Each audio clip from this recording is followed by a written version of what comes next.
Standing starts are always so exciting, but they always punish the hesitant. You need to stand your ground or your descent down the grid will be swift. Here's a nice bite-sized example of what might happen if you give anyone an inch. Short vid, short plug. Get 5% off GT Omega and Race Anywhere using the code DannyLee. In a recent radical race at Suzuka, I had a pretty pants start, but this guy rocketed off the line and quickly drew ahead. Watch what happens next and we'll look together at what it tells us.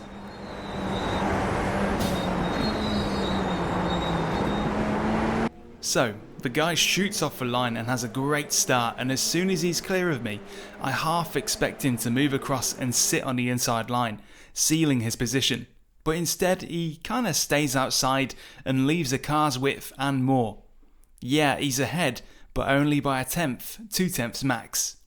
This leaves me with some optimism that things may still go my way into the next corner.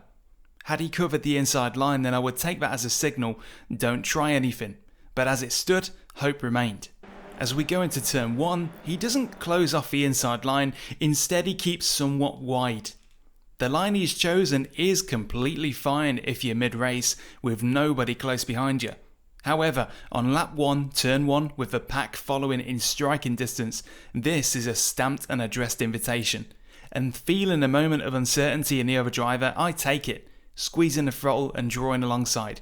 By the time the apex for turn 2 arrives, my car is now there. His racing line is blocked by me.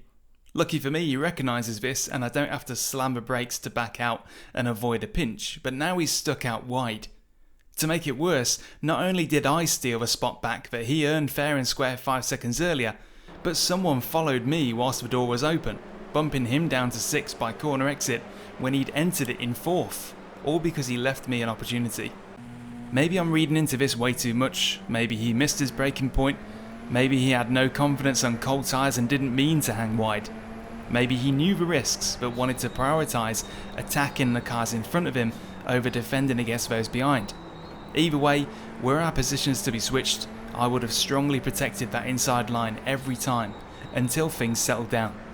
The moral of the story is that during race starts, especially standing ones, if you don't use your car as a form of body language by positioning it to deter overtakes, you're going to find yourself under attack more often, just by giving the cars behind you reason to believe.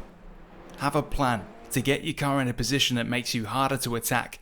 Use your car as a statement, and for the first few turns, that statement should be, I am going to defend my position. That's it. Have fun racing.